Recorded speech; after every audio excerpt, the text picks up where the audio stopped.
Good morning students, let's continue our chapter surface chemistry. आज का हमारा टॉपिक है प्योरीफिकेशन ऑफ कोलाइडल सॉल्ट। इससे पहले हमने प्रिपरेशन की थी कि कोलाइडल सॉल्ट को कैसे प्रिपेयर किया जाता है। मैंने आपको कहा था पेप्टाइजेशन मेथड जिसके अंदर बड़ा इंपॉर्टेंट था।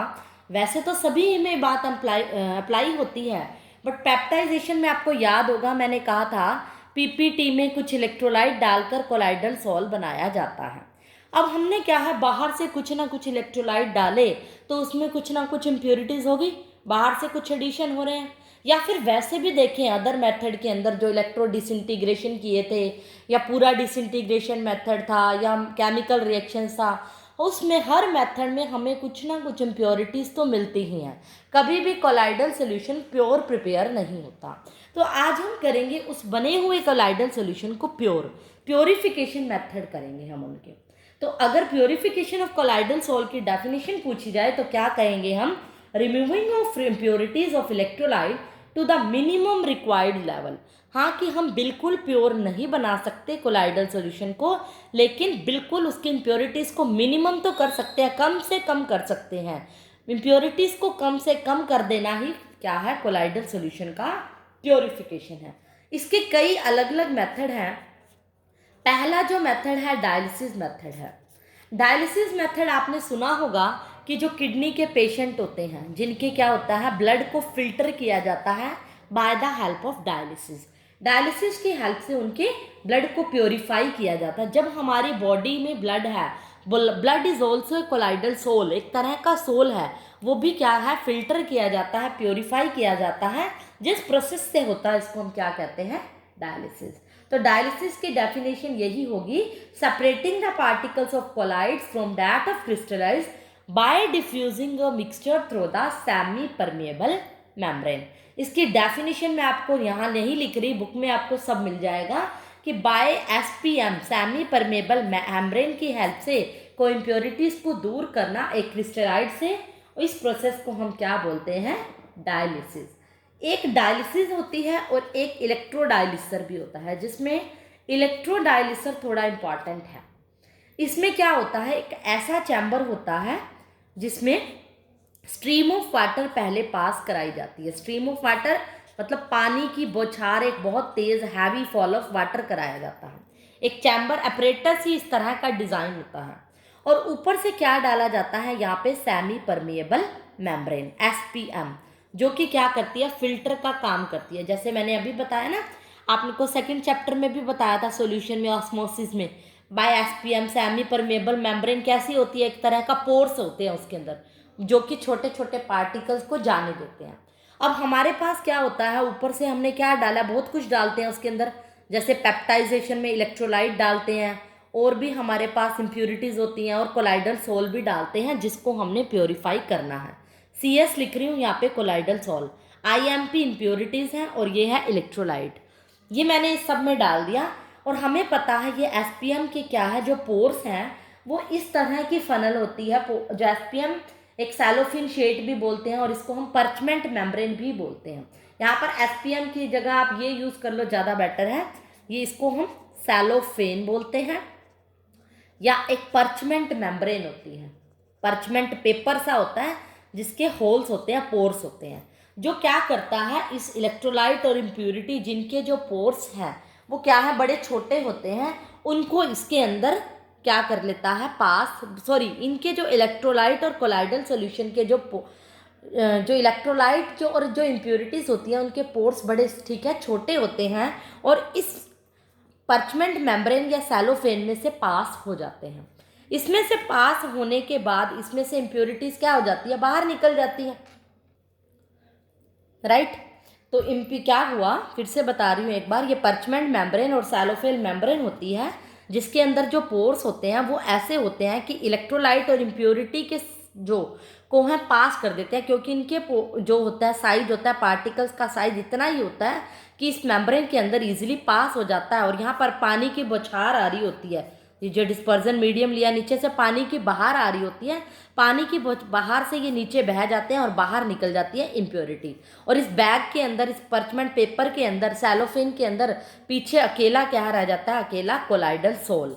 और जिसको हम क्या करते हैं, हमें प्योरीफाई की फॉर्म में मिल जाता है, इम्प्योरिटीज़ यहाँ पर बाहर निकल जाती हैं। कई बार आपको बुक में इस तरह से भी हो सकता है, इसका डायग्राम दिया होगा, बट इस तरह से भी कर सकते हो। यहाँ पर इस तरह से एक ट्यूब की फॉर्म में ले रखा होगा और परचमेंट मेम्ब्रेन, ये सेलोफेन बैग बोल देते हैं, या फनल ली जाती है। फनल में क्या करते हैं, कोई इम्प्योर सोल डालते हैं, जैसे मैंने ऊपर डाला ना इम्प्योरिटीज़ वाला, इम्प्योर सोल डालते हैं इस फनल के अंदर, और ये एक सेलोफेन बैग है, और इसके अंदर से क्या होता है, इसको पोर्स के अंदर से पास कर लेता है, और यहाँ पर क्या करता है, वाटर की इसकी स्ट्रीम के अंदर मीन्स यहाँ पर सॉल्यूशन आ जाता है क्रिस्टलोइड का, और यहाँ पर एक टैब सी लगी हुई होती है, और जैसे ही इम्प्योर सॉल्यूशन आता है हम ये टैब ओपन कर देते हैं, इम्प्योरिटी बाहर निकल जाती है, पीछे क्या रह जाता है, प्योर कोलाइडल सॉल्ट। तो अल्टीमेटली मकसद दोनों का सेम ही है, चाहे आप इस तरीके से करो चाहे इस तरीके से करो। इलेक्ट्रोडायलिसिस का डायग्राम आप डजंट मैटर कि इसकी शेप कैसे दे रहे हो, शेप पे मत जाओ, कंसेप्ट पे जाओ। फिर से एक बार बता रही हूँ, सेलोफेन मेम्ब्रेन, परचमेंट मेम्ब्रेन में ऐसे पोर्स होते हैं जो कि छोटे साइज के पार्टिकल्स को अपने में से पास कर लेते हैं। ये इलेक्ट्रोलाइट की इम्प्योरिटी और अदर इम्प्योरिटी जो होती है, अदर काइंड ऑफ इम्प्योरिटी, उनको पास कर लेता है, और स्ट्रीम ऑफ वाटर, पानी के तेज बहाव से इम्प्योरिटी बाहर निकल जाती है, और पीछे प्योर कोलाइडल सॉल्यूशन रह जाता है। इस मेथड को हम इलेक्ट्रोडायलिसर कहते हैं। कई बार इलेक्ट्रिसिटी की, यहाँ पर इसमें जो मेथड में ना इलेक्ट्रिक फील्ड लगाया जाता है, जैसे मैंने स्ट्रीम ऑफ वाटर दे दिया, इलेक्ट्रिक फील्ड हाई वोल्टेज की वजह से पानी का तेज बहार हो जाता है, और उससे भी क्या हो जाती है, इम्प्योरिटी बाहर निकल जाती है, इसीलिए इसका नाम इलेक्ट्रोडायलिसर होता है। तो इस तरह से भी कर सकते हैं, और डायग्राम इस तरह से भी आप कर सकते हैं। जो सेकेंड मेथड है इसको प्योरीफाई करने का कोलाइडल सोल का, वो है हमारा ultra filtration method. Write down, ultra filtration method.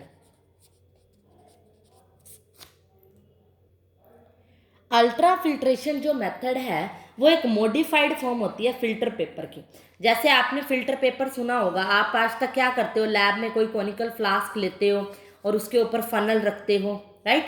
Funnel रखने के बाद यहाँ पर फिल्टर पेपर रखते हो, सॉल्यूशन डालते हो और उसको प्योरीफाई करते हो। यहाँ पर आपको क्या मिलता है, प्योर सॉल्यूशन मिल जाता है और ऊपर इम्प्योरिटी रह जाती है। ऐसा ही होता है फिल्टर पेपर के जो क्या होते हैं, पोर्स ऐसे होते हैं जो कि आपकी इम्प्योरिटीज़ को ऊपर रख देते हैं और सॉल्यूशन को पास कर देते हैं। लेकिन हमने यहाँ पर प्योरीफाई किसको करना है, कोलाइडल सॉल्यूशन को करना है। अब कोलाइडल सॉल्यूशन के लिए नॉर्मल फिल्टर पेपर यूज़ नहीं किया जाता, वहाँ पर जो फिल्टर पेपर यूज़ होता है वो अल्ट्रा फिल्टर पेपर होता है। वो कैसे बनाया जाता है, जो ऑर्डिनरी फिल्टर पेपर की हेल्प से ही ये बनाया जाता है। ऑर्डिनरी फिल्टर पेपर को हम क्या करते हैं, जो ये परफेक्ट नहीं होता कोलाइडल सॉल्यूशन को प्योरीफाई करने के लिए, क्योंकि उसके जो पोर्स होते हैं काफ़ी परफेक्ट नहीं होते इसको अपने आप में से पास करने के लिए। इसका जो पोर्स का साइज होता है इन फिल्टर पेपर का बड़ा होता है, लेकिन जो कोलाइडल सॉल्यूशन का CS कोलाइडल सोल का जो साइज होता है 1 से 1000 नैनोमीटर का ही साइज होता है। तो हम क्या करते हैं, ऑर्डिनरी फिल्टर पेपर को इसमें से पास ना हो नहीं होता, इसीलिए इसको ट्रीट करते हैं एक जिलेटाइन सोल्यूशन के साथ। जेलेटाइन का एक सोल्यूशन लेते हैं और जिसको हम हार्ड करते हैं, जेलेटाइन सोल्यूशन से प्रिपेयर करके इसको हम इस फिल्टर पेपर को फॉर्मेल्डेहाइड के सोल्यूशन के अंदर डिप कर देते हैं ताकि ये सोल्यूशन हार्ड हो जाए। और हार्ड होने के साथ साथ ये क्या होता है, इससे जो फिल्टर पेपर होता है, नॉर्मल जो फिल्टर पेपर होता है आपको इस तरह से अवेलेबल होता है, उसके जो पोर्स होते हैं उसको भी छोटा कर देता है। मान लो ये फिल्टर पेपर है OFP, ऑर्डिनरी फिल्टर पेपर।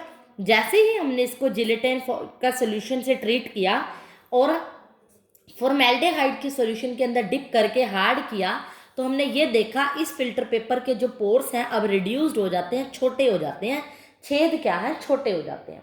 इस प्रोसेस को हम, जो फिल्टर पेपर हमें बन जाता है, इसको हम बोलते हैं अल्ट्रा फिल्टर। ये एक नया तरह का फिल्टर पेपर होता है, अल्ट्रा फिल्टर पेपर। और एक फिल्ट्रेशन के डिवाइस जो इसमें जिस फिल्ट्रेशन के अंदर ये डिवाइस अल्ट्रा फिल्टर यूज होता है, उस फिल्टर के मेथड को हम बोलते हैं अल्ट्रा फिल्ट्रेशन मेथड। मीन्स ऐसा मेथड जिसमें किसी कोलाइडल सोल को अल्ट्रा फिल्टर पेपर की हेल्प से फिल्टर किया जाता है। कोई नॉर्मल फिल्टर पेपर से ये सॉल्यूशन फिल्टर नहीं होता। प्रोसेस बड़ी ही सिंपल है, फिल्टर पेपर ही यूज़ किया जाता है। किसी भी चीज़, कोई बीकर रखते हैं नीचे, ऊपर से प्योर सोल डालते हैं, बस फ़र्क क्या है, फिल्टर पेपर यहाँ पर अल्ट्रा फिल्टर होता है, और उसको अल्ट्रा फिल्टर बनाते कैसे हैं, सिंपल फिल्टर पेपर को जेलेटिन सोल्यूशन के साथ ट्रीट करके फिर फॉर्मेल्डेहाइड के सोल्यूशन के अंदर डिप कर देते हैं, जिससे इसके पोर्स का साइज़ क्या होता है, छोटा होता है, जिसमें कोलाइडल सोल्यूशन पास हो जाता है। कितना होता है कि इतना होता है कि 1 से 1000 नैनोमीटर का सोल्यूशन पास हो जाए और हमें प्योर सोल्यूशन मिल जाता है, पीछे क्या रह जाती है, इम्प्योरिटी। तो इस तरह से ये मेथड यूज़ किया जाता है कोलाइडल सोल्यूशन को प्योरीफाई करने के लिए। नेक्स्ट जो थर्ड मेथड है वो है अल्ट्रा सेंट्रीफ्यूगेशन मेथड। तो आप ऊपर वाले मेथड का साथ साथ नोट कर लीजिए, या चाहो तो स्क्रीनशॉट भी ले सकते हो, मैंने स्टॉप किया हुआ है वहाँ पे। Now ultra centrifugation method.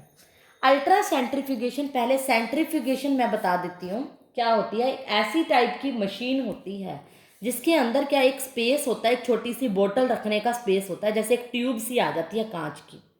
जैसे आप एग्जांपल लो, घरों में आपके मदर आपके मक्खन बना रहे हैं, मक्खन कैसे बनाएंगे, बटर को कैसे बनाएंगे, मलाई को बीट करेंगे, बीटर चलाएंगे, वो गोल गोल घूमेगी, वो इमेजिन करो सीन, और आपको क्या होगा, पानी अलग हो जाएगा, बटर अलग मिल जाएगा। इसी तरह की मिलती जुलती जो प्रोसेस होती है, सेंट्रीफ्यूगेशन प्रोसेस भी ऐसे ही होती है। इस ट्यूब के अंदर एक ऐसी मशीन सी होती है जिसके अंदर एक छोटी सी ट्यूब होती है, और इस ट्यूब के अंदर एक इम्प्योर सोल लिया जाता है, जो कि एक अल्ट्रा सेंट्रीफ्यूग के अंदर रख दिया जाता है। जो वो मशीन है, उस मशीन का नाम होता है अल्ट्रा सेंट्रीफ्यूग। इस मशीन के अंदर क्या होता है, ये ट्यूब क्या होती है, गोल गोल घूमती रहती है, रोटेट होती है, क्योंकि ये मशीन जैसे हम इसका प्लग ऑन करते हैं ना, रोटेट होती है, तो ये फिट हो जाती है इसके अंदर। ये मशीन के अंदर जो ट्यूब डाली है वो भी क्या करेगी, ऐसे गोल गोल घूमने लगेगी, बहुत ज़्यादा हाई स्पीड पे रोटेट करती है, वेरी हाई स्पीड के ऊपर, बहुत ज़्यादा हाई, जैसे मक्खन बनाने के लिए मलाई घूमती है, हाई स्पीड पे घूमती है। तो कोलाइडल जो पार्टिकल्स होते हैं वो सेटल डाउन हो जाते हैं। इस ट्यूब के जो सीन होता है वो मैं बाहर दिखा रही हूँ। जो कोलाइडल पार्टिकल्स होंगे, ऐसे है मान लो ये, वो सेटल डाउन हो जाते हैं, नीचे बैठ जाते हैं ऐसे ट्यूब के बॉटम में। और जो क्रिस्टलॉइड्स होते हैं या अदर सॉल्युबल इम्प्योरिटीज़ होती हैं, वो क्या रह जाएंगी, पीछे आ जाएंगी, ऊपर रह जाती हैं। और हम इसको क्या कर लेते हैं, फिर डिकेंट ऑफ कर लेते हैं। डिकेंट ऑफ समझते हो, जैसे कोई ग्लास है पानी का या कोई भी कंटेनर है, उसको हम इस तरह से पलट देते हैं, ऊपर ऊपर वाला, जैसे मक्खन है, मक्खन में क्या होगा, गाढ़ापन हो गया, नीचे बैठ गया, और ऊपर से पानी हम ऐसे करके थोड़ा थोड़ा ऐसे ध्यान से निकाल लेंगे, पानी पानी निकल जाए और पीछे कंटेनर में मक्खन रह जाए। ऐसे इस ट्यूब में कोलाइडल पार्टिकल नीचे सेटल डाउन हो जाते हैं। ये जो सेटल डाउन पार्टिकल्स हैं, ये किसके हैं, कोलाइडल पार्टिकल, जिसका साइज 1 से 1000 नैनोमीटर है। तो अंडरस्टूड है, 1 से 1000 लिखा है मतलब उनका साइज लिखा है, तो ये कोलाइडल सॉल है। वो नीचे बैठ गए, इम्प्योरिटीज़ को हम डिकेंट ऑफ कर लेते हैं, और इस तरह से हमें सोल्यूशन डिकेंट ऑफ होने के बाद जो कोलाइडल पार्टिकल रीमिक्स्ड हो जाता है with dispersion medium, dispersion medium के साथ मिक्स होकर हमें एक प्योर कोलाइडल सॉल्यूशन देता है। इस तरह से अल्ट्रा सेंट्रीफ्यूगेशन होती है। आप माइंड में रख लिया करो मक्खन निकालने का प्रोसेस। तो इसी तरह से यहाँ पर सिर्फ मक्खन की जगह में कोलाइडल सॉल चाहिए होता है। ये मेथड थे हमारे 3 मेथड, जिसमें हम डायलिसिस भी पढ़ लिया, इलेक्ट्रोडायलिसिस, अल्ट्रा फिल्ट्रेशन और अल्ट्रा सेंट्रीफ्यूगेशन मेथड था, जिसमें कोलाइडल सॉल की इम्प्योरिटीज़ को निकाला जाता है। उसके बाद जो नेक्स्ट टॉपिक है वो है प्रॉपर्टीज़ का। इसकी प्रॉपर्टीज़ हमने डिस्कस करनी है कोलाइडल सॉल की। टॉपिक हेडिंग डालो, प्रॉपर्टीज़ ऑफ कोलाइडल सॉल्यूशन। जो क्या क्या पहले हमने इसकी क्या करी थी, क्लासिफिकेशन किया, फिर इसको प्रिपेयर किया, प्रिपेयर करने में कुछ इम्प्योरिटीज़ आई, वो इम्प्योरिटीज़ को रिमूव करके प्योरीफिकेशन की। अब हम इसकी प्रॉपर्टीज़ पढ़ रहे हैं। पहली जो प्रॉपर्टी का पार्ट है, कुछ एक डिस्कस करेंगे, बहुत ज़्यादा इंपॉर्टेंट है प्रॉपर्टीज़ भी। पहली जो प्रॉपर्टी है वो है फिजिकल प्रॉपर्टी, मतलब फिजिकली ये नेचर में कैसा दिखता है, बड़ी इजी सी है। पहली जो प्रॉपर्टी है हेट्रोजीनियस करैक्टर इसका, या हेट्रोजीनियस नेचर।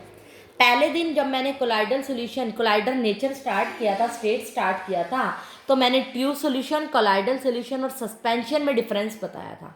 तो मैंने कहा था कि जो कोलाइडल सॉल्यूशन होता है वो हेट्रोजीनियस करैक्टर का होता है।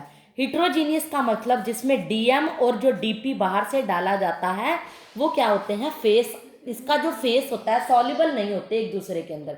ऐसा नहीं है पानी में चीनी घुल गई एक ट्रांसपेरेंट सा सोल्यूशन नहीं मिलता, दोनों के फेस अलग अलग, दो फेस सोल्यूशन होता है, नज़र आ रहा होता है ऊपर है या नीचे बैठा हुआ है, मैं आपको डिटेल में बता चुकी हूँ।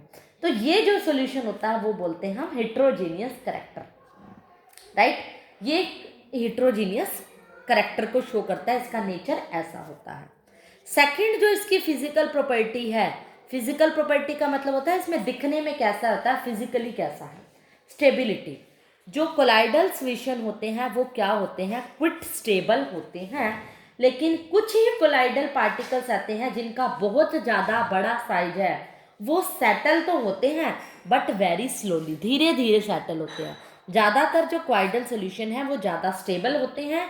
वेरी जो फ्यू पार्टिकल्स हैं, बहुत फ्यू पार्टिकल जिनका लार्ज साइज होता है, बड़ा साइज होता है, वो सेटल बैठ जाते हैं, लेकिन स्लोली बैठते हैं, धीरे धीरे बैठते हैं। वैसे वो होते क्या है, ओवरऑल स्टेबल होते हैं, इनकी स्टेबिलिटी अच्छी होती है। ये इनका फिजिकल नेचर है। थर्ड जो प्रॉपर्टी है इनकी फिल्टर एबिलिटी है। इसके लिए मैंने अभी जैसे आपको बताया था पीछे प्योरिफिकेशन में, ordinary filter paper colloidal solution के लिए यूज़ नहीं होता, फिल्टर पेपर यूज़ नहीं हो सकता, क्योंकि जो साइज होता है कोर ऑफ फिल्टर पेपर का वो बिगर होता है than that of colloidal particles. हमें पता है कोलाइडल पार्टिकल का साइज 1 से 1000 नैनोमीटर है, लेकिन इस फिल्टर पेपर का जो साइज है ग्रेटर देन 1000 नैनोमीटर होता है, इसीलिए इसमें से कोलाइडल सॉल्यूशन पोर इसका ऐसा नहीं होता कि इसमें से पास हो जाए। इसके लिए हमें एनिमल मेम्ब्रेन या परचमेंट मेम्ब्रेन भी अलो नहीं करती कोलाइडल सॉल्यूशन पास हो जाए। एक स्पेशल मेथड जो होते हैं जो इसको प्योरीफाई करने के लिए होते हैं, याद होगा अल्ट्रा फिल्टर पेपर बनाया था हमने, तो इसको सिंपल मेथड से हम ऑर्डिनरी पेपर से या फिर इसको हम परचमेंट मेम्ब्रेन से, परचमेंट पेपर से फिल्ट्रेशन नहीं कर सकते। तो फिल्टरेबिलिटी इसकी ऐसी होती है। नेक्स्ट जो प्रॉपर्टी है इसकी विजिबिलिटी एंड कलर, कि ये दिखता कैसा है, इसका कलर कैसा होता है।